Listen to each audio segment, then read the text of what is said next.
চট্টগ্রামের ফটিকছড়িত নিষিদ্ধ সংগঠন ছাত্রলীগের নেতা ও কর্মীসকলের সভা ও মিছিলের ঘটনা চট্টগ্রাম সিটি কর্পোরেশনের সাবেক মেয়র মোহাম্মদ মঞ্জুর আলম সহ ২৯ জনের বিরুদ্ধে মামলা গড়ই।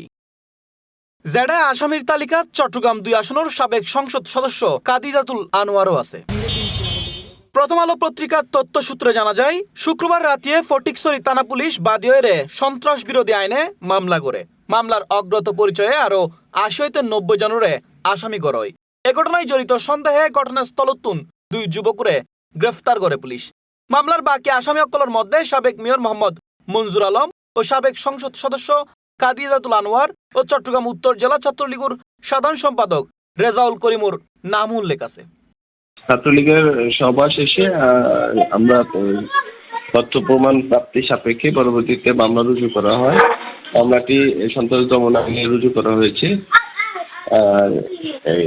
ছাত্রলীগের যারা পলাতক আসামি আছে এদেরকে গ্রেপ্তারের লক্ষ্যে অভিযান পরিচালনা করা হয়। অদ্যাবধি ৩ জন আসামি গ্রেপ্তার করা হয়েছে। এর আগে চট্টগ্রামের ফটিকছড়ি উপজেলার শতাধিক নেতাকর্মীর উপস্থিতিতে মত বিনিময় সভা করে নিষিদ্ধ ঘোষিত ছাত্রলীগ। সামাজিক যোগাযোগ মাধ্যমে এ সভার বোধ ছবি ছড়াইও পড়ে।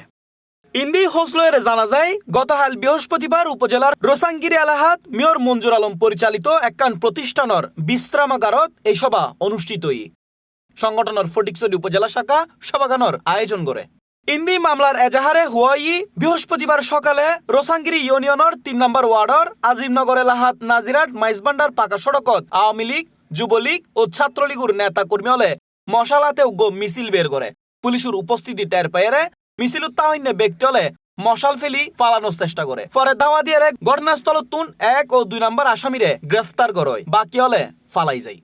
এই ব্যাপারে ফটিকছড়ি থানার ভারপ্রাপ্ত কর্মকর্তা ওসি মোহাম্মদ রবিউল আলম হয়, গ্রেপ্তার প্রক্রিয়া চলমান আছে এবং তথ্য প্রমাণ সঙ্গে পরবর্তীতে ব্যবস্থা গ্রহণ করা হবে। আচ্ছা, উক্ত মামলার ঘটনা পর্যালোচনা করে উক্ত মসজিদ এবং মসজিদের পার্শ্ববর্তী এই রুমগুলোর কেয়ারটেকার এবং মসজিদের ইমামের সাথে কথা বলে জানা যায় যে ১ নম্বর আসামি মেয়র এবং ২ নম্বর আসামি সাবেক এমপি উক্ত ঘটনার সাথে জড়িত। তারা তাদের প্রত্যক্ষ মদতে উক্ত সভাটি অনুষ্ঠিত হয়।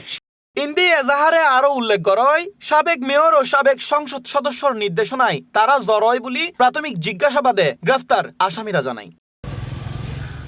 C plus TV, Chittagong.